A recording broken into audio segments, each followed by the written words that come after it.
We call this meeting of the subcommittee to order. Senator Young is on his way back from votes. I doubt he is pining to hear all of my opening remarks, so I will put them into the record, turn the dais over to him, and then we'll hear from our witnesses. We are convening this subcommittee today to discuss an incredibly important topic, developments in Yemen and on the Red Sea. For the better part of the last decade, Gulf nations, often assisted by the United States, have been at war in Yemen against Houthi forces that control sizable parts of the country. I have argued that it was a catastrophic mistake for the United States and our Arab partners to be part of this conflict. My belief was that the war would simply strengthen the Houthis and strengthen Iran's influence in Yemen. During the last several months, we have seen tragic evidence of this reality. Armed with sophisticated technology from Iran and coordinated with the Iranian military, the Houthis have launched a dizzying barrage of attacks, missiles, underwater drones, aerial drones against ships transiting through the Red Sea. The Red Sea is one of the most important geostrategic locations in the world. 15% of international maritime commerce passes through its waters, and now 90% of Red Sea traffic has been forced to choose longer and costlier alternatives. The cost increases to global shipping of this diversion will be significant. Consumers will bear the brunt of that. But the impact isn't just economic. Due to the Houthis' actions in the Red Sea, bulk container ships with food supplies for starving people in Yemen haven't been able to make their deliveries. In Sudan, where 95% of the population can't afford more than one meal per day, aid deliveries of food and medicine are crucially delayed and come at significantly higher costs. I oppose the U.S. involvement in the Yemen war. I regret that Houthis are now strong enough to attack our interests in the region. But this is where we are. And now that we are in the crosshairs, we must respond.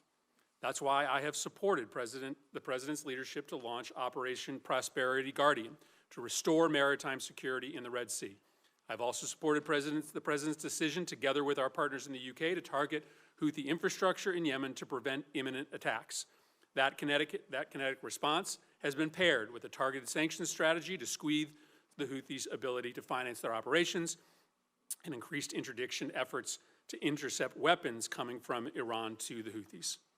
But this response has occurred without congressional authorization. And to my knowledge, there is no existing law that would permit military action against the Houthis. The Constitution requires Congress to authorize acts of war, period, stop. We swore an oath to follow the Constitution. If we believe this is a just military action, and I do, then we should authorize it. But we also need to acknowledge that there is a real risk of escalation in the Red Sea, especially since Iran is unquestionably aiding the actions of the Houthis. Thus, an authorization is important to legalize the existing operations, but also guard against an unauthorized mission creep. Now, I want the focus of today's hearing to be on the on-the-ground reality in the Red Sea, the scope of the threat to the United States, the merits of our existing response plan, and the options going forward. I don't intend for this hearing to turn into a forum on congressional authorization. But for the military campaign against the Houthis to continue, I believe that a tailored, time-bound congressional authorization is not just nice to have, it is required to both authorize and limit the current military operation. And I will be in discussions with my colleagues in the coming days to introduce such an authorization. This debate, if we could have it, would importantly help us understand both the power and the limits of American military might in and around the Red Sea. The broader crisis in Yemen and the lingering war is not over. It is a crisis that Senator Young and I have been focused on together for years.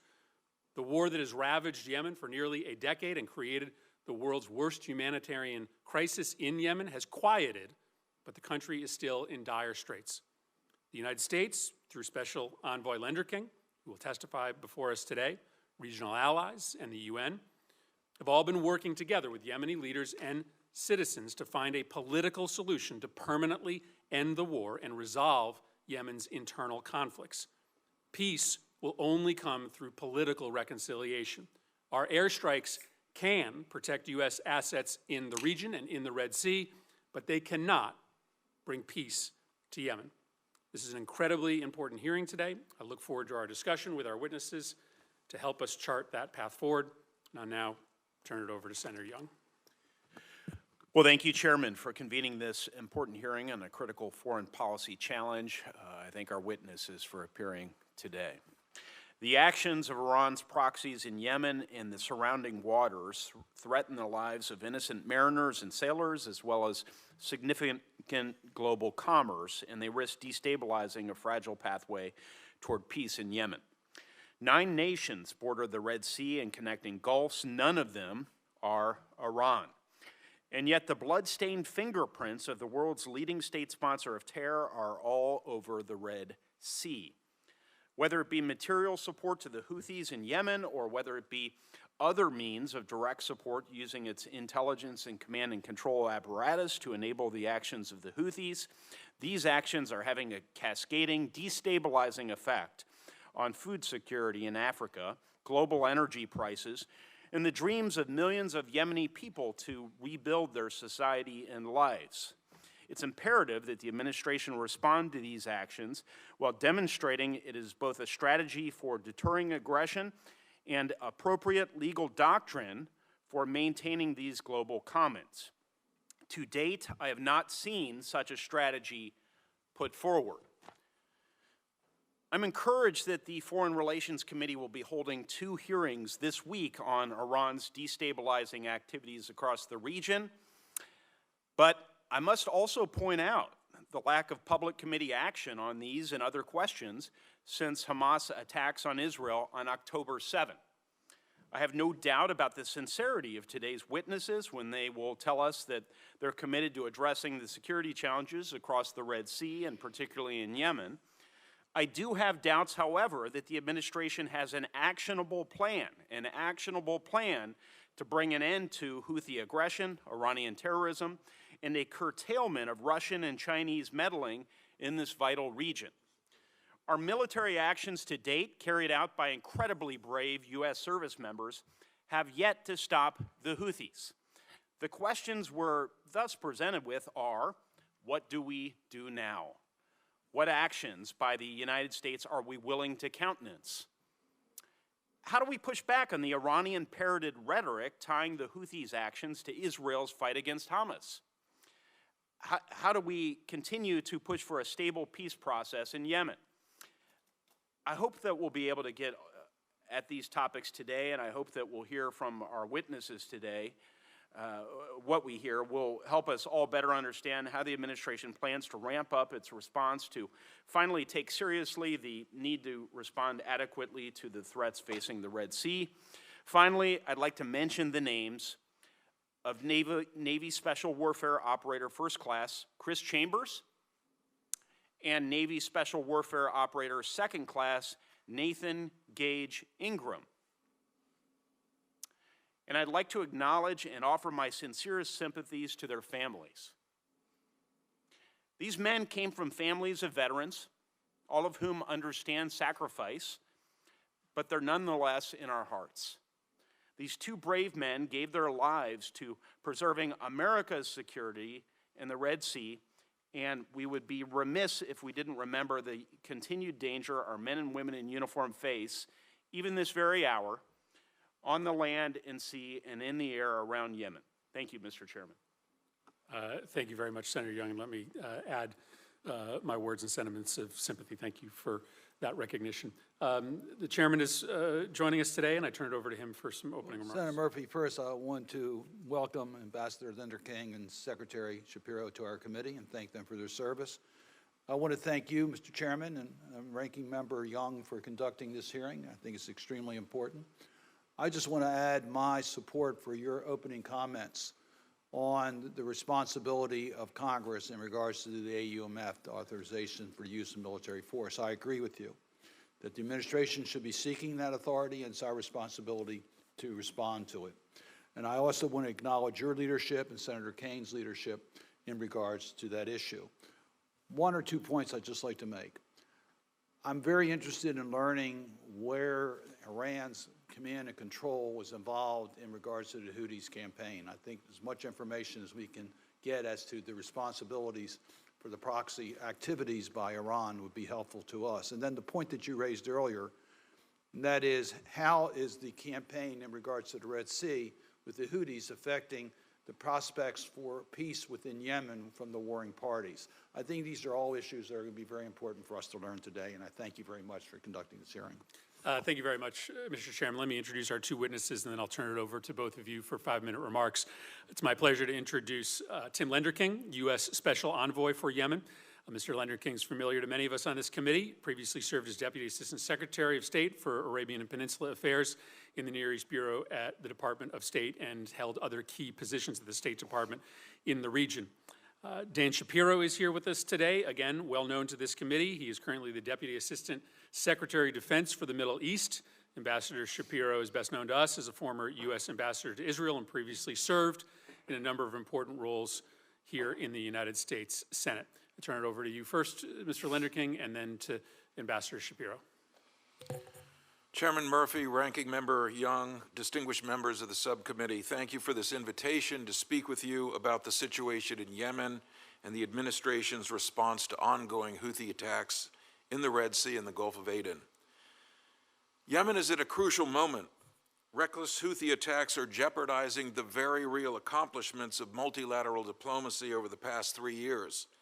When President Biden appointed me Special Envoy for Yemen in 2021, he made clear that achieving a diplomatic, durable peace in Yemen was a top administration priority. That has not changed, and there is tangible progress to point to.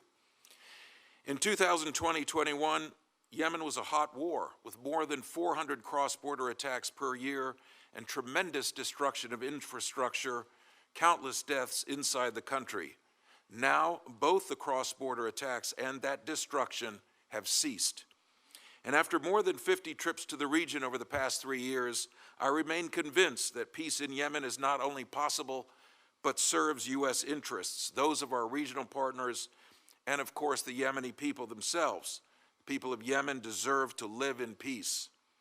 Despite the Houthis' illegal maritime attacks, the April 2022 truce between Yemen's warring parties continues to hold. Violence inside Yemen remains at the lowest level since 2015, and Yemen's humanitarian crisis, while still acute, is less severe than at its peak. Until the Houthis' escalation, average Yemenis were beginning to see a way back to stability. We should not lose sight of these milestones, even as we necessarily degrade and destroy Houthi military capabilities and condemn their attacks on civilian shipping. In December, UN Special Envoy for Yemen, Hans Grunberg, announced that the parties to the conflict had reached an understanding on a roadmap for peace, including a durable ceasefire and an inclusive Yemeni political process. We have strived for and supported these goals, and the UN roadmap remains Yemen's best hope to end the conflict. Yet, as we have all seen since October, the Houthis are throwing this progress away. Iran is equipping and facilitating Houthi attacks in the Red Sea. Credible public reports suggest a significant number of Iranian and Lebanese Hezbollah operatives are supporting Houthi attacks from inside Yemen. I can't imagine the Yemeni people want these Iranians in their country. This must stop. The Houthis risk killing mariners from many nations every time they launch an attack, which they have done on more than 45 occasions. By attacking oil tankers and other ships carrying hazardous materials, they are accountable for environmental catastrophe in the Red Sea. By making maritime traffic through the Red Sea costly and dangerous, the Houthis are exacerbating economic and humanitarian conditions in Egypt, Sudan, Ethiopia, and elsewhere. These attacks on commercial vessels are acts of terrorism. The Houthis are not even adhering to their stated goals. They are mostly striking ships with no connection whatsoever to Israel and driving up the difficulty and cost of delivering humanitarian aid to people around the world, including, of course, to Yemenis themselves. Since they hijacked the Galaxy Leader on November 19th, they've held hostage 25 innocent sailors from 5 countries. The Houthis should release them immediately and unconditionally and not behave in this reckless manner. What they're doing is piracy. Houthi hypocrisy becomes even clearer as we look at their continued abuse of the human rights of the Yemeni people. Their detention facilities are filling up with political detainees. They are recruiting child soldiers and indoctrinating them in hate. They are blockading the city of Taiz, Yemen's 3rd largest city, and they routinely restrict humanitarian access. Don't take it from me. Ask the Yemeni people. In response to the Red Sea threat, the United States and our partners are employing a multi-pronged military, economic, and diplomatic strategy to raise the cost of continued attacks and shift the Houthi calculus. The U.S. military has acted quickly and decisively to thwart the Houthi military threat. In addition, on February 16th, our designation of the Houthis as a specially designated global terrorist went into effect. The designation is a powerful means to hold the Houthis accountable. In parallel to targeted military strikes in the terrorism designation, we are also working every diplomatic channel to speak with one global voice to condemn Houthi attacks. Building on strong and unanimous statements from the UN Security Council and the G7, the United States mobilized a group of 44 states to call out Houthi provocations in the strongest possible terms. On January 10th, we secured passage of UN Security Council Resolution 2722, which demands a halt to these reckless attacks. These efforts are one component of a broader diplomatic strategy. Even as we degrade and disrupt Houthi capabilities, squeeze their terrorist financing, and shame them on the world stage, we must also seek diplomatic off-ramps. We're working multiple channels to make clear to the Houthis that they must cease their attacks immediately. Let me be clear, we do not seek this confrontation, but we will respond to the attacks. I remain hopeful, as the envoy for Yemen, that we can preserve a diplomatic path forward, but the Houthis are harming their own people by putting off the peace process. Ultimately, peace in Yemen serves the interests of all Yemenis, just as it does those of the United States and our regional partners. The United States stands ready to support. Thank you again for your invitation today. I look forward to the discussion and your questions. Thank you. Ambassador Shapiro. Thank you, Mr. Chairman, Ranking Member Young, and members of the subcommittee. I appreciate the invitation to speak with you today about the Houthis' terrorist and piratical threats in the Red Sea and the Department of Defense's work to protect civilians and restore safe and free navigation for all legitimate maritime traffic in one of the world's most critical waterways. I'll summarize the Houthi threat and our guiding principles for addressing this critical issue. Since November 19th, the Houthis have conducted at least 48 attacks against commercial shipping and naval vessels in and around the Red Sea, through which 15% of all global trade flows. They've used anti-ship ballistic missiles, anti-ship cruise missiles, unmanned aerial systems, uncrewed surface vessels, and in one instance, a helicopter-borne seizure. Despite the Houthis' claims, these attacks are almost entirely unrelated to Israel and Israeli-affiliated shipping. And to be clear, any such attacks would be entirely illegitimate anyway. These are indiscriminate attacks that are as much an affront to maritime commerce as is piracy.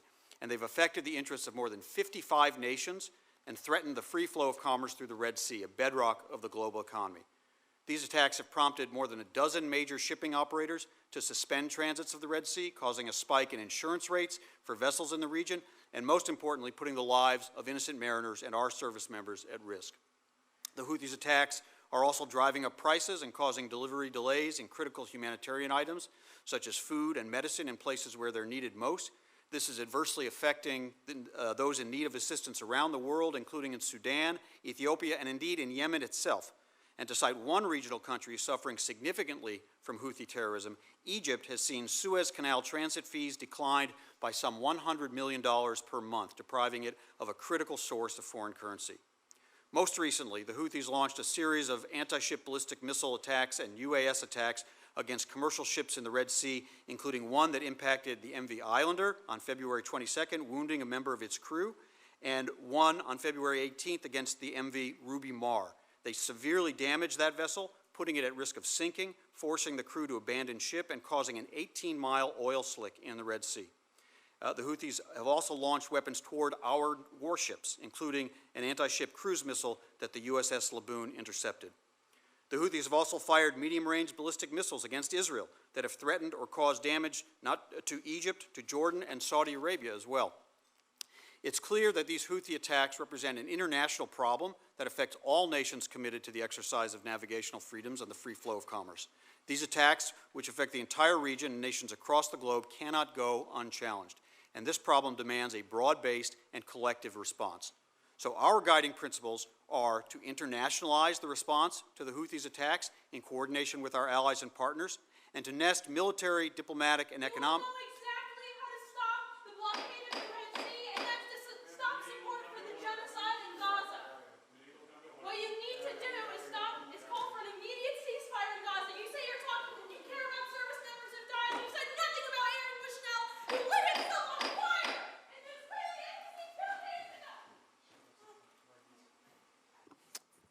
witness can continue. We seek to internationalize the response to the Houthis' attacks in coordination with our allies and partners, and to nest military, diplomatic, and economic actions within a whole-of-government approach to impose costs on the Houthi leadership and degrade their ability to conduct attacks on commercial shipping. Special Envoy Lenderking has discussed the State Department's intensive partner-based diplomacy and the specially designated global terrorist designation. I'll expand upon the Department of Defense's efforts in the Red Sea. Our main defensive effort in the Red Sea is called Operation Prosperity Guardian. Since Secretary Austin announced this coalition in December, more than 20 countries have joined to increase maritime patrols in the Red Sea and safeguard commercial shipping. The coalition is led by Task Force 153, which is charged with providing leadership and command and control of international maritime security activities in the Red Sea, Bab el-Mandeb Strait, and the Gulf of Aden. Operation Prosperity Guardian is designed to reassure the maritime shipping industry, deter illegal activity, and promote safe navigation while protecting the free flow of international commerce. Meanwhile, the Department has been engaged in efforts to destroy and degrade the capabilities that the Houthis use to conduct maritime attacks, such as the anti-ship ballistic missiles, cruise missiles, unmanned aerial systems, and facilities known to house such weapons. On January 11th, January 22nd, February 3rd, and February 24th, at the President's direction, we executed deliberate, carefully planned multinational strikes against Houthi targets in Yemen, alongside the United Kingdom, and with the support of a growing number of partners that now includes Australia, Bahrain, Canada, Denmark, the Netherlands, and New Zealand. In our most recent deliberate strike this past Saturday, we struck 18 targets across 8 locations in Houthi-controlled Yemen, including Houthi underground weapon storage facilities, missile storage facilities, one-way attack unmanned aerial systems, air defense systems, radars, and a helicopter. Beyond coalition strikes, U.S. forces have also conducted self-defense strikes against Houthi targets, including missiles and UAS on launchers, posing an imminent threat nearly 36 times over the past few weeks. In total, we've struck over 230 targets in Houthi-controlled Yemen through both deliberate and self-defense strikes, likely destroying hundreds of Houthi weapons. That's not including the dozens of Houthi missiles and UAS that U.S. and partner naval vessels have intercepted and shot down over the Red Sea. In December, U.S. forces also disrupted the Houthis' attempts to board and seize the MV Maersk Hangzhou, sinking 3 Houthi fast boats in the process after they fired on U.S. helicopters. The Houthis have not attempted another seizure since that incident. However, they do appear committed to sustaining standoff maritime attacks with the remaining inventory of weapons. Complementary to our efforts to degrade and destroy Houthi capabilities, I'd like to mention the Department's efforts to stem the flow of Iranian-origin lethal aid to Yemen that enables these attacks, and to publicly expose Iran's support to the Houthis.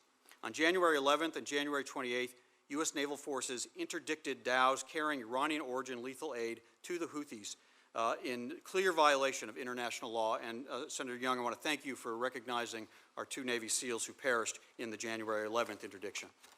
In these interdictions, U.S. forces discovered over 200 packages that contain components of unmanned underwater and surface vehicles, propulsion, guidance, and warheads for Houthi medium-range ballistic missiles and anti-ship cruise missiles, air defense-associated components, military-grade communication and network equipment, anti-tank guided missile launcher assemblies, explosive, and other military components. These are the very same weapons that have been employed by the Houthis to threaten and attack U.S. Navy vessels, but also innocent mariners on international merchant ships. In support of our efforts to publicly expose Iran's support to the Houthis, the Defense Intelligence Agency published this unclassified report providing clear and compelling evidence that the Houthis have employed Iranian-origin missiles and unmanned aerial attack vehicles in these attacks. Iran doesn't control the Houthis in the way it does Iran-aligned militia groups in Iraq and Syria, but it certainly has the choice to provide or withhold support to the Houthis, without which the Houthis would struggle to effectively track and strike vehicles in the Red Sea and Gulf of Aden. We've made it very clear to Iran that we hold it accountable for attacks by its partners and proxies, and believe Iranian leaders are aware of the consequences should these attacks result in U.S. casualties. Our actions in Iraq and Syria have demonstrated the administration's willingness to directly hold Iran responsible for militia attacks, and to underscore, in response to a continuing pattern of Iranian and Iran-backed attacks against U.S. personnel and facilities, and the continuing threat of future such attacks, the United States has taken, and as necessary will continue to take, military action against the IRGC and its affiliates. In conclusion, while the Department of Defense supports the overall aim of de-escalating tensions and restoring stability in the Red Sea, We will not hesitate to defend civilians and protect the free flow of commerce in one of the world's most critical waterways. I look forward to your questions.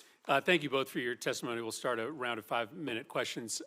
Envoy Lenderking, you have spent the better part of the last 3 years both speaking to and trying to understand the Houthis and their rationale for their engagement in a variety of conflicts. Their rationale for these strikes is ridiculous on its face. They say this is connected to Israel's response in Gaza, and yet they are attacking ships indiscriminate of the ship's flag. This seems to have nothing to do with what is happening in Gaza. But it's really important that we understand what the reasons are for this engagement, what the Houthis' goals are, because it will help us shape a response and help us try to rebuild deterrence. So I'd appreciate you talking to the committee for a moment about why you think the Houthis have chosen to engage the United States and our allies in this way by attacking the shipping lanes in the Red Sea, and what you think the goals are of that engagement. Well, thank you very much, Senator, and thanks for all of your support over the years for this effort that we've engaged on to bring a peace deal in Yemen. Very grateful for that. I think there are two factors that are driving the Houthis, at least. One is Gaza, in a sense, presented an opportunity for them that they felt they wanted to take advantage of, and I think they were, as we've both clearly said, goaded, encouraged, instructed, aided, abetted, assisted by the Iranians to take the fight to the Red Sea. And I think they have had an opportunity to put some of the weapons that they've been able to accumulate over the years on display, both through the attacks on civilian infrastructure in Israel at the beginning of this conflict and now on the Red Sea, testing all of these items that they have been able to either receive from the Iranians in violation of UN Security Council resolutions or to construct in their own country with the parts that are smuggled in on these dhows. And I think they have sought, as you note, Senator, to link this to the Gaza situation. It is entirely an illegitimate linkage. And you rightly point out they're attacking ships in a reckless manner, including those that have... Witness will suspend. Committee will be in order. Including those destined, they even attacked one ship that was loaded with corn for Iran. They've attacked Russian ships, Chinese ships. They've engendered a huge amount of international enmity as a result of that. And I think you see that reflected in the number of countries who are speaking out in various ways about the problem. But I think the fact that they continue this and have said publicly that they will not stop until there's a ceasefire in Gaza is an indication that we're not yet at the point, unfortunately, where they do intend to dial back. Ambassador Shapiro, the administration has largely pointed to General Article 2 authorities as their justification for this military campaign. I know that you don't serve in the DoD's General Counsel office, but this looks to me like war in every bit of the constitutional sense. We have engaged in multiple rounds of strikes. We have a limited number of boots on the ground. We have taken casualties. We have prisoners. I'm having a hard time understanding why this does not require a traditional congressional war authorization. So maybe you can speak for a moment about the administration's legal basis for these ongoing strikes. Thank you, Senator. U.S. forces maintain the ability to defend themselves when attacked.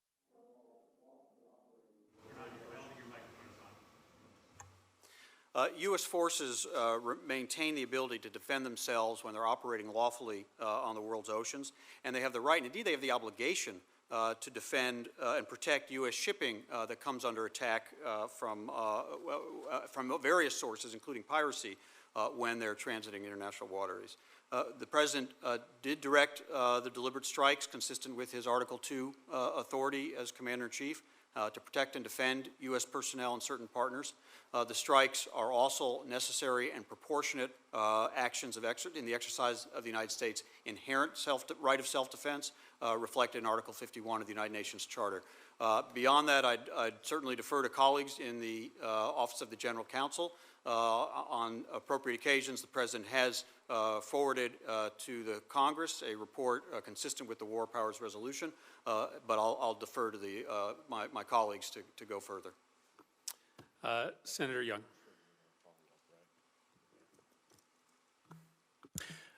Thank you, Chairman.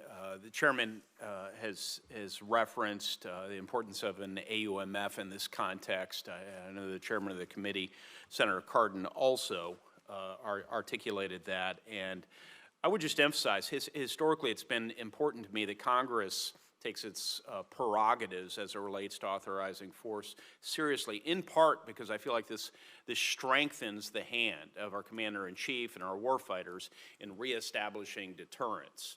And so as this conversation moves forward, the details will matter, but I want to emphasize that and relatedly dive into a number of follow-up questions on this war powers concern we have. So Mr. Shapiro, I'll begin with you. In this setting, can you walk through your understanding? I know you refer us to the Office of Legal Counsel of the Department's legal views on unilateral U.S. action. Feel free to challenge any premises I have here, but unilateral U.S. action to defend commercial ships of foreign nations. Thank you, Senator. The President, again, has directed these strikes consistent with the Article II authority as Commander-in-Chief to protect and defend U.S. personnel and certain partners. That's an important element. We have partners in this coalition, and it is fully within the President's authority as Commander-in-Chief to make those. Is there a precedent you're looking to? Give me just one that gives a legal basis for Operation Prosperity Guardian's multilateral defense of shipping. Yeah, Senator, I'd have to defer to colleagues to find the historical precedents for that, but that is a inherent part of the President's Article II authority. I've got to say, did you not anticipate questions about the legal rationale before you came before the subcommittee?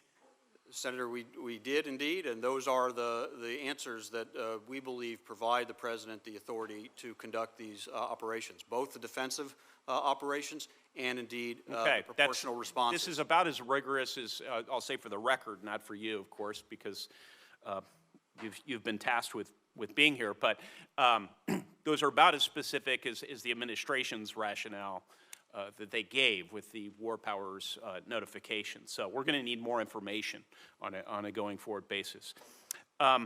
Reporting in Bloomberg stated a legal theory is being developed by the administration that operations in international waters aren't even considered hostilities, or that brief and intermittent strikes don't constitute hostilities, and thus would not trigger the war powers resolution. Can you speak to that? I'm not familiar with that legal theory. The strikes. I think I read about this in the New York Times. Yeah, I'm not familiar with that legal theory from internal conversations within the administration. The strikes against U.S. vessels, against international mariners, are strikes certainly when it involves U.S. ships that the U.S. Navy is obligated and has the right to defend against in international waters. And there are necessary and proportionate responses under Article 51 of the United Nations Charter. Has the United States military entered into hostilities with the Houthis? Yes or no? I representative of the administration. These are strikes on Houthi targets. That might be a correct term. I don't know if that's the correct legal term for what we're engaged in, but we obviously have struck, as I said, many targets in Yemen where the Houthis have weapons that they have used and are using and sometimes are in the process of using against us and against our partners. What is, I'll change gears a little bit. What's the long-term assessment of what authorities the administration is going to need if it continues this prolonged exchange of fire with the Houthis? It's very hard to speculate on hypotheticals about how the conflict could evolve. Until now, I think we feel very strongly the President has the authorities, the ones I've articulated. I don't think there's any question, and this hearing is part of that. The administration is committed to consult with Congress on additional actions going forward and the authorities under which they'd be conducted. Thank you. What's the administration's anticipated endpoint at which it assesses it has restored deterrence? We need to see the Houthis stop these attacks.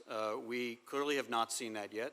They clearly feel that it serves some interest, whether it's an internal one, whether it's an Iranian agenda, whether it's a regional raising of their profile, whatever it is. And we have removed and degraded considerable capability. They still have capability. Yes, sir.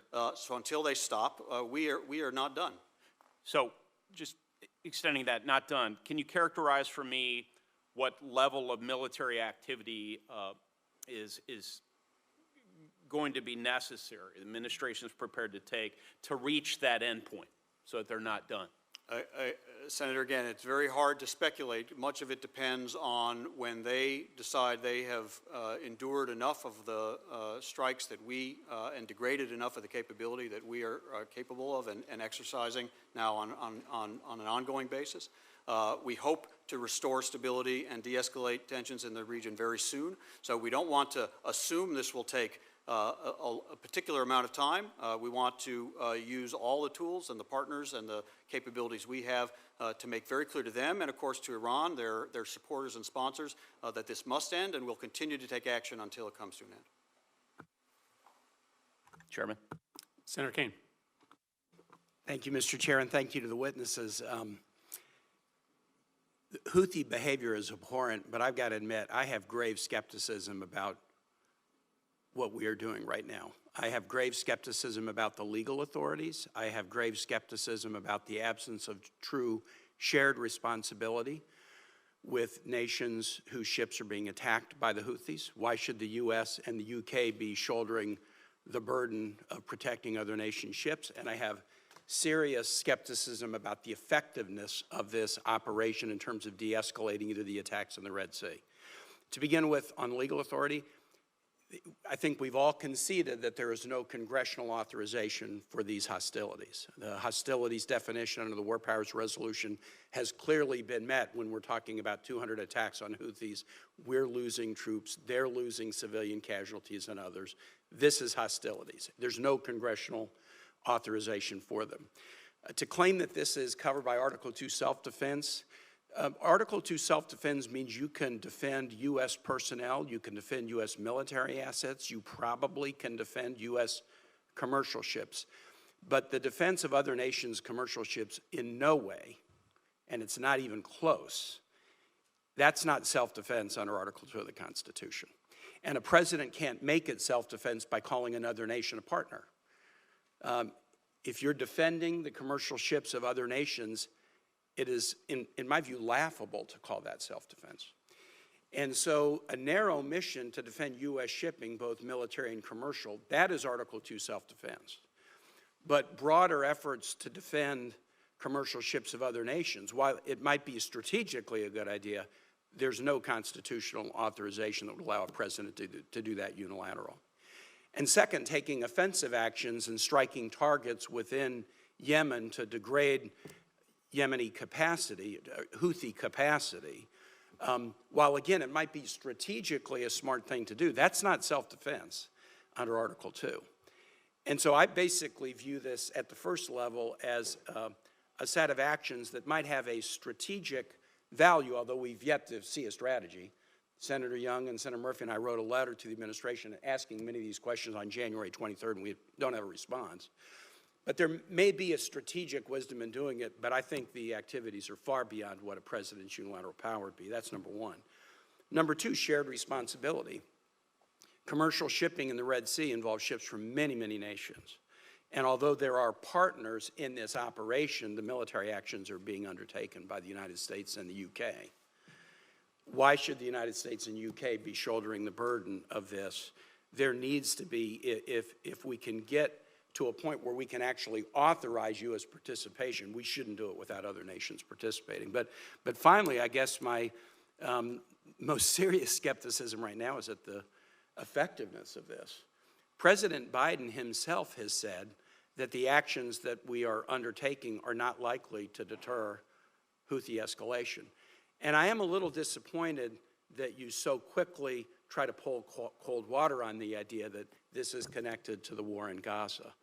These attacks started, Secretary Shapiro, as you said, on November 19. The Houthis have said this is because of the war in Gaza. Now, you've pointed out instances of ships that weren't going to Israel or instances of ships that had food that were going to nations that needed food. But I think the most natural interpretation of this is the Houthis seeing some suffer in the region or saying others are going to suffer in the region until we figure out a response. And I would venture to suggest that about the only time we've seen something that was a de-escalation moment was in the week-plus-long pause in Gaza when the first hostage deal was done. And so trying to reestablish deterrence, I don't think you're going to do it if the 200 strikes become 400 strikes, 800 strikes, 1,200 strikes. I think you will reestablish deterrence when we get a hostage deal that leads us to a truce, that leads us to humanitarian aid into Gaza, that leads us to the ability to discuss whether whatever that truce period is can be extended. And so I hope you don't just pour cold water on the idea that, oh, this isn't really related to Gaza, because the timing of it was related to Gaza. They're saying it's related to Gaza, and the only period of de-escalation that we've seen was during the first hostage release. I'm going to continue to press on the legal authority questions, and I think many of us have these questions, and there's some difference of opinion, I think, on the committee about whether this U.S. strategy is going to involve de-escalation at all, or whether it's actually going to foment more regional conflict. I consider myself in the camp of senators who believe the U.S. involvement in another war in the Middle East would reflect that we learned virtually nothing over the last 25 years. And we definitely shouldn't slip or slide into a war. This is the kind of thing that can lead us to slip or slide into a war, and that's why Congress needs to be engaged and have a debate about whether this is a mission that's in the national interest or not. I yield back, Mr. Chair. Thank you. Senator Romney. Thank you, Mr. Chairman. I'm, for the witnesses' benefit, I'm not going to be talking about the AUMF, but I think we've discussed that fully, and it's an important topic, and I concur with the direction of the questions that have been asked so far. I'm very concerned about the fact that this is an attack on trade in the Red Sea, which I presume affects the nations along the Red Sea in a very significant way, and yet only Bahrain is participating in preventing or defending against these attacks. What is the administration's effort with Saudi Arabia in terms of becoming more involved in this effort, and is there progress on that front? Mr. Lenderking? Well, thank you, Senator. I think that's a very apt question to ask as well. I know that from the state side and Secretary Blinken, this was a very significant issue that was raised early on, and we felt, I think as Ambassador Shapiro said, the President had said that this is an international problem. It needs an international response, and certainly we need to see our Gulf partners in the game much more, and I think we all feel that that is the case. There isn't a country in the Gulf that that approves of what the Houthis are doing. But what's happening with the Saudis? Are they getting on board? Is the administration working with them, and the other nations, UAE and so forth? Is there effort in that regard, or is There it certainly like is. they're just saying, hey, no thanks, you guys do it? Sorry, there's certainly engagement at my level. I won't speak for the Defense Department, but Secretary of State as well, to if anything, expand this coalition, either OPG or the Strike Coalition. And there's very strong recognition that the Gulf partners, I think to get at Senator Kane's question, this is This is a, multifaceted responsibility. It should not be all on the U.S. and UK. Where is the economic impact? Who suffers as a result of this? I know that shipping rates for Europe and Asia have gone up significantly, but even in the Atlantic and Pacific, shipping rates have gone up, in part because there's less container capacity as a result of people having to go around the Cape of Good Hope. But who really suffers from this? Are the Chinese traders suffering? Are the nations along the Red Sea suffering? Who is suffering as a result of what the Houthis are doing? Where's the economic impact the biggest? I guess what I'm getting at is this. Why isn't China putting pressure on the Houthis? Why aren't they putting pressure on Iran? I mean, we're out there, with our flag flying and our men and women in harm's way. China is the nation that I would presume is most impacted by closing off trade to the Red Sea, and yet they're sitting on the sidelines pretending like they're everybody's friend. Why is China not being embarrassed? You mentioned your testimony that the Houthis are suffering international enmity. I don't think they could care less, the Houthis, about international enmity. China cares, however, and putting a spotlight on China's lack of involvement and lack of effort to stop these attacks, I think would be highly effective. Help me with this idea of who suffers the most in terms of trade, and why is China not participating? I couldn't agree more with you, Senator. I think the burden has to be shared because the pain is being felt in multiple realms and multiple regions. If you look at where the impact is, you look at a country like Egypt where Suez Canal fees are down 50%. It's impacting the currency. It's impacting the ability of their economy to function. You look at the movement of humanitarian supplies into Sudan, a desperately poor situation, violence prevailing there. That is very disturbing. The Ethiopian economy also suffering, and Yemen itself. The Yemenis themselves are being hurt by what the Houthis are doing. The decrease in commercial activity going into Yemen's own ports. But it strikes me that we're there at huge risk and huge economic impact for ourselves in order to support the Chinese economy and to support the economies of people along the Red Sea who are all sitting back quietly supporting, in many cases, supporting Iran, who is giving the support that the Houthis are relying upon. I find it, I wonder, what are the strategic options here? One is to say, hey, we're out. You guys want to close down the Red Sea, that's up to you guys, unless you want to step in and protect it. The idea that we're there suffering and these people are not defending themselves and putting pressure on Iran is something I just don't understand. Mr. Chairman, I know my time is up, so I'll stop there.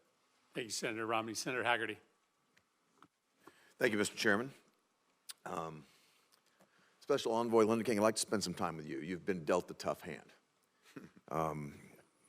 I'd like to talk with you about the designation that the Trump administration made of the Houthis as a foreign terrorist organization, and the fact that shortly after the Biden administration took office, they delisted the Houthis as a foreign terrorist organization.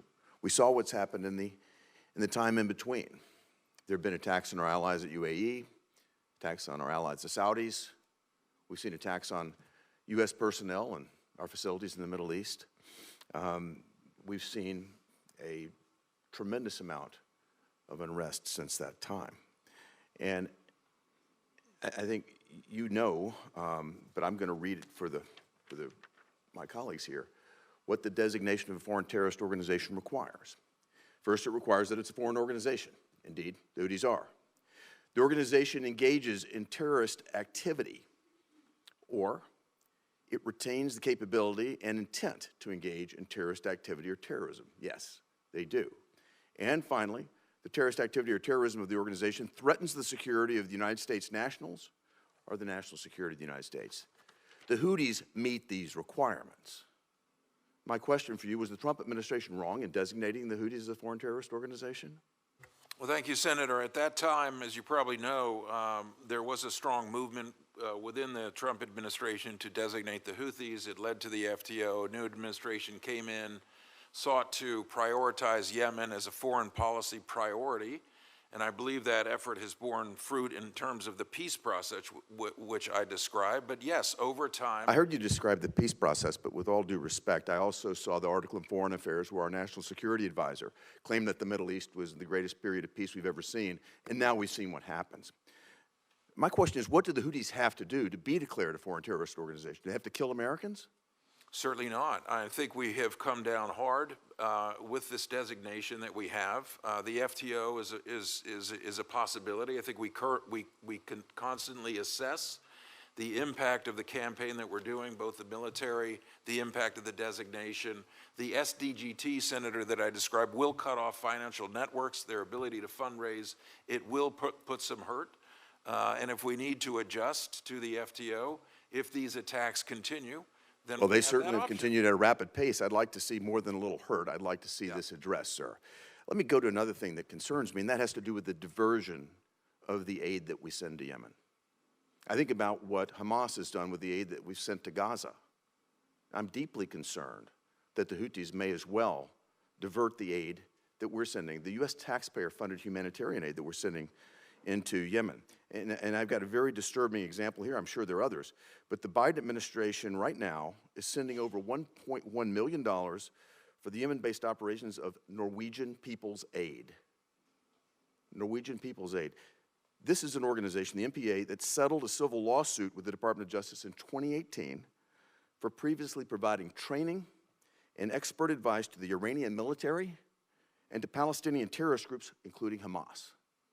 And we're sending our tax dollars there. They started receiving them in August of last year, and they're supposed to be receiving them all the way through September of this year. We shouldn't send a penny to an organization like this. So my question to you, and I know this is a tough question to answer, but can you guarantee that our taxpayer dollars that are going to Yemen aren't in some way being diverted to the Houthis to support this activity that we're talking about right now? Well, Senator, I think that's an incredibly important point. I'm not aware of any taxpayer dollar going to support this type of activity. That should not be happening. That is definitely not within the priorities of our... Can you guarantee that our taxpayer money won't wind up supporting the Houthis doing exactly what they're doing, which is putting U.S. and many other lives at risk, driving up inflation, not only in the region, as was described by Mr. Shapiro, but it's disrupting supply chains, it's causing cargo shipments to go up, it's causing inflation right here, hurting Americans at home. I'm concerned that we're right back funding both sides of the proposition here by sending this aid there. Senator, I share the concern. I will certainly take a look at that. I'd appreciate it. Secretary Blinken could not answer me either when I asked him about the foreign aid that's going into Gaza and that's being diverted by Hamas. Please address this. Thank you. Thank you for your concern. Yep. Are you ready to go, Senator Van Hollen? Because you're up. I am. Thank you. Thank you, Mr. Chairman. Welcome to both of you. It's great to see you. And just to my friend, Senator Haggerty, I would suggest everybody look at the statements, including a recent renewal of the statement by David Satterfield, our ambassador, that makes it absolutely clear that when it comes to aid being provided by UN organizations and international NGOs, that he's gotten no reports of diversion, even from our Israeli friends, and I'd be happy to share that with the senator. If I might, I've had direct reports from the Israelis. That's exactly what's happening. Well, they haven't reported it to the person on the ground, David Satterfield, who is our coordinator. And that's a statement I've got from him recently, it's a couple days ago. Happy to share it with you. It would only require Mr. Satterfield to go and ask the National Security Advisor. All right, Senator Van Hollen is recommended. Thank you. If I could, Mr. Chairman, just have a few more minutes as a result of that. Look, I want to pick up on a couple of questions raised by Senator Kaine and Ambassador Shapiro, good to see you, which is there's been lots of discussion here about our actions against the Houthis, and I am fully in support of protecting waterways. But let's also recognize that the Houthi action has been in response to the war on Gaza. Would you not agree with that, Mr. Shapiro? Thank you, Senator. I'd certainly agree that the Houthis have made the claim that is the original motivation for their attacks. I think they've made some other claims along the way. I would just simply say that whatever the rationale or reason or claim that the Houthis or any other organization would make for conducting these kinds of attacks, there's no legitimacy to them. There's no legitimacy to target international ships. Ambassador, I agree with you. I agree there's no legitimacy. There's no disagreement there. But isn't it a fact that the Houthi attacks on shipping went down significantly during the period of the humanitarian pause in November? I believe there was a decline during that period. It was not a complete cessation. And there have been various points when there have been spikes and valleys, so I don't know to what we can attribute that. Right. Sometimes I think the decline is in response to our strikes while they reload and prepare for their next strikes. Well, our strikes, as you know, actually came after this humanitarian pause period. Correct. And That's so correct.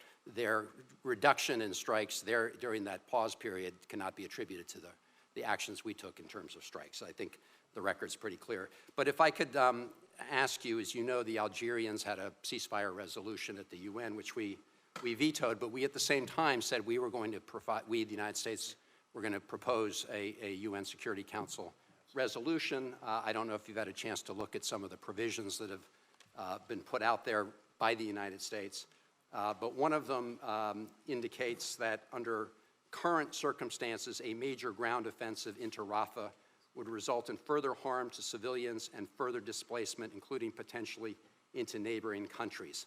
Do you agree with that conclusion? A bit outside my brief to speak about the Security Council resolution. Obviously, the State Department should address that. I will say that in all of our recent engagements with Israel, that includes Secretary Austin's conversations with Minister of Defense Gallant, that includes conversations between our military, we've made very clear that no operation should be considered or undertaken in Rafah without a clear and executable plan and the follow-through to implement it to ensure the safe evacuation of civilians who are taking safe harbor in Rafah and provision for their humanitarian needs as they move. Well, given that, would you agree that it would be a mistake for the United States to provide more offensive weapons at this time to the Netanyahu government without receiving assurances with respect to actions in Rafah that we've requested? Well, as you know, Senator, the President has made clear from the beginning of this conflict on October 7th that he will help ensure Israel has what it needs to defend itself following those terrible terrorist attacks and ensuring they can't be repeated, that they must observe the laws of war and laws of armed conflict and ensure that they do the maximum to protect civilians and provide for their humanitarian needs. As you know, the President, very much in dialogue with you, Senator, issued the National Security Memorandum 20, which will help ensure that we receive credible and reliable assurances from all our partners who receive defense services and defense articles and certain defense services. And I very much appreciate the President taking that action. I think it was an important step, and thank you and the administration and the President, of course, on that. But let me just say, I think it would be sending very mixed signals if prior to receiving clear assurances from the Netanyahu government that they won't take the actions in Rafah that we're worried about, we were to at the same time extend further significant military assistance. Finally, Mr. Chairman, I would just like to include in the record a statement made by Samantha Power today from Jordan, where she is standing in front of lots of World Food Program shipments that need to get into Gaza, saying these should be into Gaza. And I would just ask you, Ambassador Shapiro, and both of you, to take back to the President and administration. 20 senators, 25 actually, I think, wrote the President a letter talking about 5 specific actions the Netanyahu government needs to take to allow more assistance into Rafah, including opening more crossings, things that are common sense measures that in the view of many of us should be taken right now. So thank you, Mr. Chairman. I appreciate it. Thank you both. Enter that into the record. Thank you, Senator Van Hollen. We're going to, Senator Young and I are going to pose a series of second round questions for you. And I want to start with, I think, this really important series of questions that you got from Senator Kaine and to a certain extent Senator Van Hollen. So listen, I support the actions that the administration has taken because I believe that the United States is the guarantor of the freedom of navigation of international waters. We have an obligation to respond when United States interests are being attacked in commercial waters. But I do worry about the efficacy of a campaign of military strikes when we have seen very little evidence that airstrikes against the Houthis have restored deterrence over the course of a 7-year war with the Saudis, who conducted 23,000 airstrikes. I would note that 9 of the locations targeted by the United States and the UK strikes in January of this year were previously hit by 419 airstrikes in the Saudi-led air war between 2015 and 2022.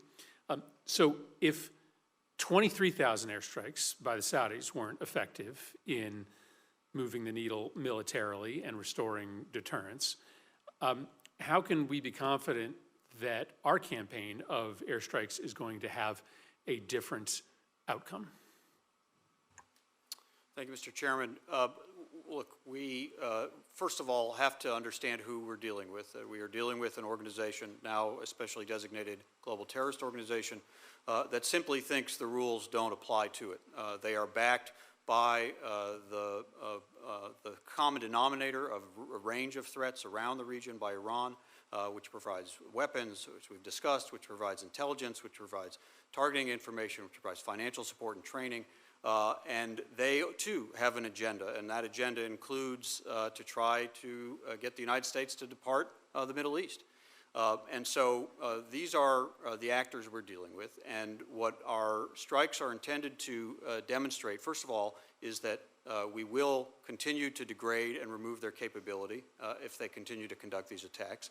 We will also try to interdict as much as we can and work with our partners on that. We will, of course, defend those who are transiting the waters, and that we will be prepared to take additional actions if there are obviously additional threats against us or against our people. We have demonstrated that very clearly in our responses to the tragic attack on Tower 22 in Jordan, and there was a very strong U.S. response in Iraq and Syria against IRGC-affiliated targets, individuals and facilities. And it has, until now, led to a quiet period since February 4th. We don't want to take that for granted. But it has demonstrated to Iran, again, one of the key enablers of the Houthis, that we are prepared to respond. Right, but the extent of the military infrastructure inside Yemen, especially after 7 years of developing partnership with Iran, is extensive. And they have shown over the course of 7 years of significant airstrikes from the Saudis, sometimes with U.S. participation and help, the ability to very quickly rebuild their capacity. There's not a lot of evidence that during the period of these airstrikes we have had any effective deterrent. Do we actually believe there is a finite amount of infrastructure that can be hit and destroyed so as to change the reality inside the Red Sea through military operations alone? We know that they still have capability. We sort of have a good sense of the numerator, what we have been able to eliminate and what they've used, and we don't fully know the denominator. That's obviously information we're working to develop, and obviously we're working to prevent that from expanding through interdictions, and we're working with partners to prevent other smuggling activities. I can't tell you that we know that there's a moment when they will decide that they've had enough. That is our intention, to make sure that they understand that if they continue to target us and our innocent mariners, that we will work with our partners to protect them, and that we will respond as appropriate to conduct these acts of self-defense. Let me ask you one last question on this question of authorization. I do agree that it is a very troubling and creative interpretation of Article 2 authority to extend protection to partners. I agree with Senator Kaine that that is probably not a theory in good standing. But let me ask you if you believe that Article 2 authority gives you the ability to attack partners of those that are directing attacks at U.S. partners. I'm asking, of course, about Iran. Do you have existing Article 2 authority, having identified Iran as a participant in these Houthi attacks, to launch strikes against Iranian assets or Iran itself? I'd really be overstepping to speculate on authorities that would be cited for strikes that have not taken place. I will say that the President's Article 2 authority was very much relevant in the response strikes in Iraq and Syria following the attack on Tower 22 in Jordan, in which 3 U.S. service members were killed. And I do think that has an impact. That has an impact in Iran's thinking, since the targets included IRGC-affiliated facilities, and it included individuals that IRGC was well known to support in their attacks on the United States. So I think they take that seriously, and they should take that seriously. Senator Young. Special Envoy Lenderking, the Houthis had indicated that if they were relisted as a specially designated global terrorist group, that they would expel humanitarian workers and take other actions.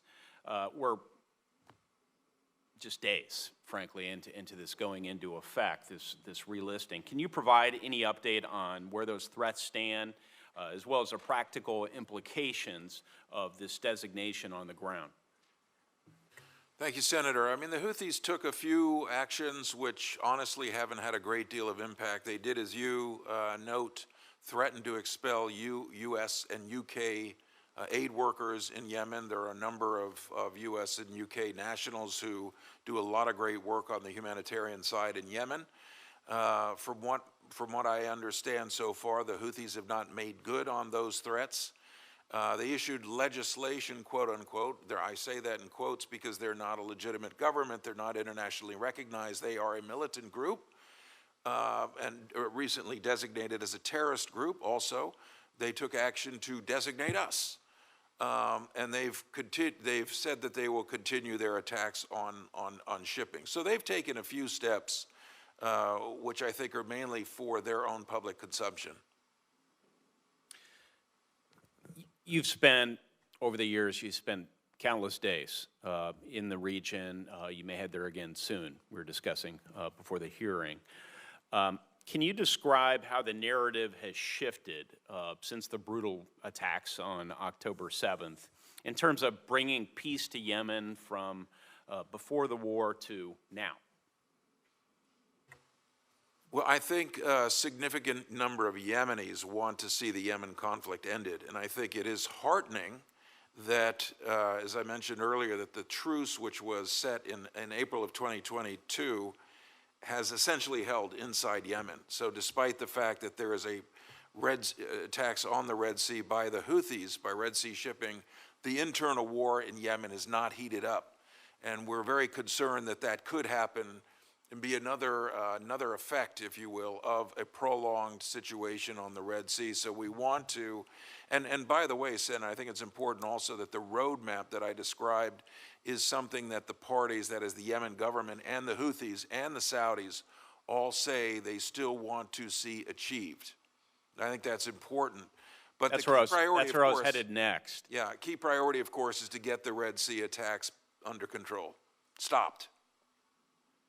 And what if there's ongoing escalation? What will be the implications for your broader efforts to try and reconcile? No question that a broader escalation or continuation of the status quo undermines the peace effort which we've worked very hard to achieve over the last 3 years, and would, ultimately, I think, degrade our own interests in the region, which are solidly behind seeing a peace effort in Yemen. We do not want a return of al-Qaeda in Yemen. We do not want ISIS building up its capabilities in Yemen.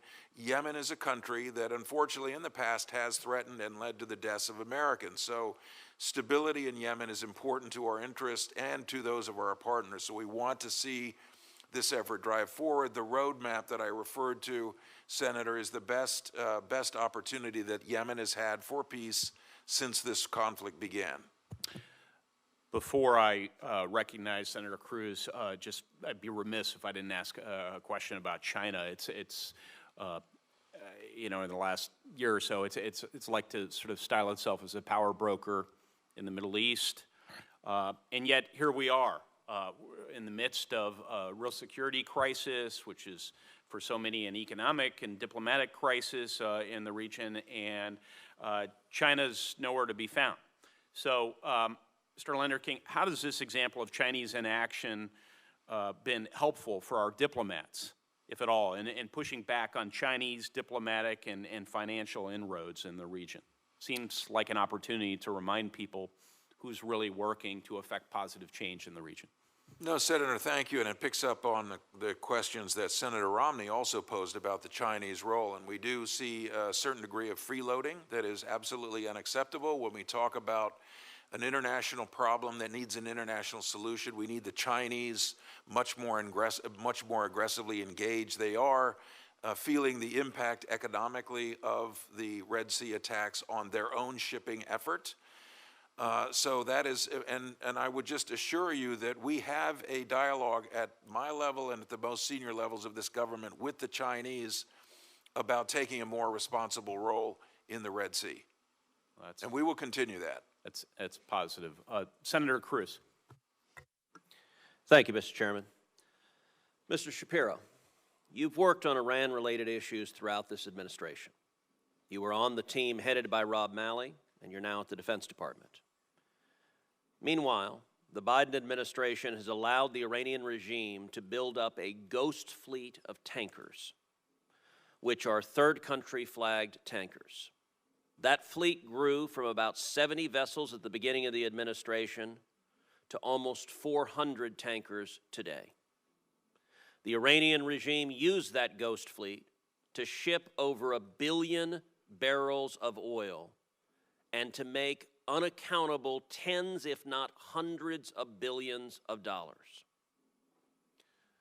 When Joe Biden came into power, Iran was selling roughly 300,000 barrels of oil a day. Today, due to the Biden administration's appeasement of Iran, Iran is selling roughly 2 million barrels of oil a day. Those billions of dollars went directly to fund terrorism. They went to the Houthis, they went to Hamas, they went to Hezbollah. They pay for the Houthis' terrorism and for their weapons. They paid for the October 7th atrocities in Israel. The Biden administration refused to meaningfully enforce our sanctions, and we're seeing the consequences with war in the Middle East. In your judgment, how has the Biden administration's appeasement of Iran and refusal to enforce sanctions against Iran, how has that worked out for the safety and security of Israel and the safety and security of America? Thank you, Senator. A number of the questions you raise about sanctions enforcement are the province of the Treasury Department, and I simply, on behalf of the Defense Department, will have to defer to my colleagues there. I will tell you that the subject of the hearing focuses on how we are responding to this particular threat of an Iranian-sponsored and backed organization, the Houthi. Before you arrived, we also spoke a bit about the U.S. response to other Iranian proxies. Okay, I had a question. How's this working out for the safety and security of Israel and the safety and security of America? You're not answering that question. The answer I can provide is that we are making very clear to Iran, through our posture in the region, through the assistance we provide to our partners, including Israel, in its need to defend itself, to our own responses when Iran and Iranian-backed organizations have targeted our personnel and tragically have killed 3 of our personnel, and in their sponsorship of the Houthi military strikes against free shipping in the Red Sea, that we will respond. And Iran with all respect, that's baloney. And the Ayatollah has heard the message. Let me ask you, how many Ghost Fleet vessels did the Biden administration sanction before October 7th? Again, sanctions matters belong to the Treasury Department, so I don't Do you know the answer? I don't know the answer and would have to defer to the Department of Treasury. And is the Biden administration concerned about the billions of dollars they continue to flow to the Ayatollah today? Right now, today, that money is flowing to the Ayatollah because there are 400 ships in the Ghost Fleet that this administration won't sanction. The Ayatollah is selling much of that oil to communist China. The revenue is being used to fund Hamas, to fund Hezbollah, to fund the Houthis, and the Biden administration's response is, well, we made very clear there will be consequences. Baloney. Cut off the money. Why will the Biden administration not cut off the money from Iran? Senator, I really have to stay in the lane of the Department of Defense. What we have made very clear. Did you work with Rob Malley and his task force? I worked for a few months as an advisor to then Special Envoy Malley, yes. And you were ambassador to Israel. You have long experience in the region. I find it impossible that you have no views on the $100 billion plus that Joe Biden has gifted to the Ayatollah that has been used to murder Americans and murder Israelis. I'm asking you, isn't it time to cut off the money? On behalf of the Defense Department, what I can say is that when we see Iran, which we do see on a daily and regular basis, supporting terrorism, providing weapons, providing intelligence, providing sponsorship and training to terrorist organizations, we make very clear to Iran that But not you only don't will make clear. If they continue to have the money, you're not making it clear. If you say, here's $100 billion, but you know what? We're going to send you a stern letter. Well, that $100 billion is being used to fund weapons. Let me ask you, all right, and it's not just Iran, by the way, the Houthis. Listen, the Trump administration rightly designated the Houthis as a foreign terrorist organization. Within a month of taking office, what did the Biden administration do? Delisted the Houthis. Now, finally, last month, the Biden administration was forced to relist the Houthis and to designate them as a specially designated global terrorist group. How did it work out, delisting the Houthis for 3 years? Did they behave just quietly, or did they continue to be the terrorists they've been the whole time, even while the administration was trying to appease them? Some of this is Special Envoy Lenking's province. What we have done, as the Houthis have demonstrated through their actions that they are behaving as a terrorist organization, is not only that designation, but also the defensive operation of Operation Prosperity Guardian. So prior to January of this year, they weren't behaving as terrorists? They were not shooting at ships in the Red Sea until Were they terrorists November of last year. Were the Houthis terrorists last year? They were designated as a designation that took I'm asking you, is it DOD's view? Were the Houthis terrorists in 2023? Yes or no? They were a designated terrorist organization as of a few days ago when it took office on February. And your delisting them was indefensible, and it's proven catastrophic. Just as a quick follow-up, Mr. Shapiro, to Mr. Cruz's line of questioning, forces in the region have interdicted shipping. Special Envoy Lenderking referenced it earlier, interdicted the shipments from Iran over to Yemen for a number of years running. Can you describe briefly, and then I'll turn it over to my colleague, Senator Barrasso, Mr. Shapiro, how's the smuggling situation evolved since October 7th and since we've surged our forces into the Red and Arabian Sea? Thank you, Senator. The smuggling continues. We know that it continues. I think to get into details to describe exactly what we are seeing, the volume, the routes, the shipments would probably require speaking in a closed session. But because we continue to see those efforts we have undertaken, and NAVCENT in particular has been in the lead on this, enhanced efforts to identify and then interdict those shipments when we see them. We do communicate with various partners who could also bring that capability to interdict. We, Ambassador Lenderking and I have worked together on looking at opportunities to strengthen the inspection mechanism of UNVIM, which tanker shipments that are on their way into the Hodeidah port of Yemen are also searched for weapons. This is a work in progress. So I believe the smuggling does continue, but because we know it continues, we are upping our efforts to interdict those shipments. Senator Barrasso. Well, thanks so much, Mr. Chairman. Thanks for holding this meeting. Mr. Lenderking, the last week I was in Djibouti. We have 140 members of the Wyoming Air National Guard there.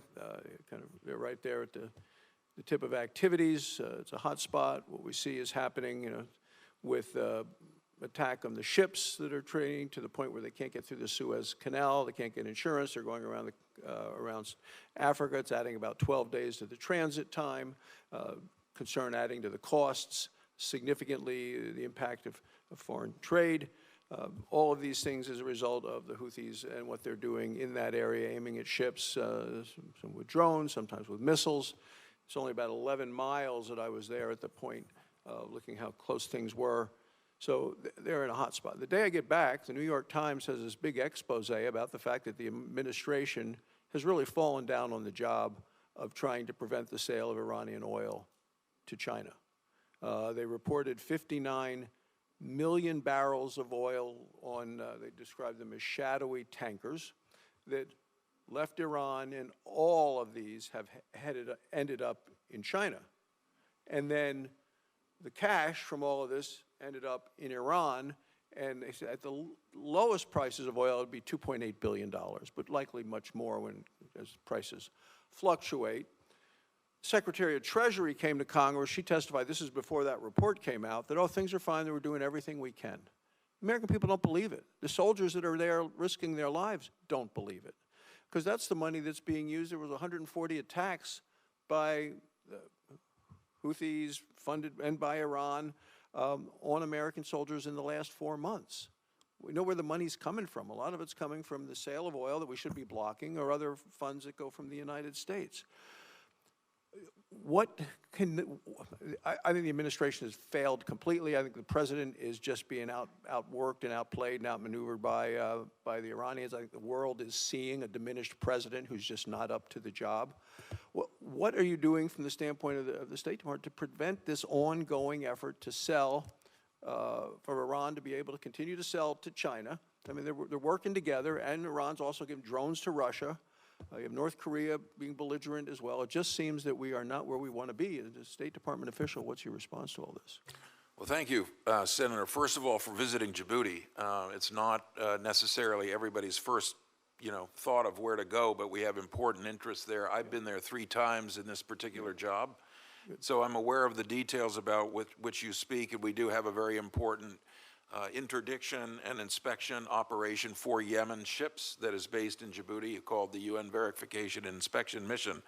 But certainly agree with you that the Iranians are not supposed to be able to sell that kind of oil to China. I think there are very vigorous efforts to counter that with our partners and allies, and that kind of funding I think that you are speaking about is in violation of not only U.S. interests but also numerous UN Security Council resolutions. Yeah, well, and it does seem that it was the New York Times expose that actually brought it to the fore, because the administration seems to be unaware of all of this that was happening out there. I think the administration, I'm not the Iran expert, Senator, but I think the administration is aware of it and would certainly look into these reports in more depth now that they've been. If they're aware of it, then they tried to mislead Congress intentionally, because the Secretary of Treasury said we're doing absolutely everything possible, and then all of a sudden this gets showed to the world from a press coverage. So anything you want to add on this? Okay. Well, we can go on and on. The other thing that I saw in Djibouti, and I asked you to comment on this, and you saw as well, China is building a large base there. You can see it from the air coming in. You can see it from the ground. China's making significant investments in that area. Our base in Djibouti was an old French Foreign Legion base, which is why it's named after the commander of the base at the time. But China's making significant, communist China is making significant investments right in that area, where the Gulf of Aden comes down and then goes up into the Red Sea. And from a State Department standpoint, anything that you're noticing with that and we need to be concerned with?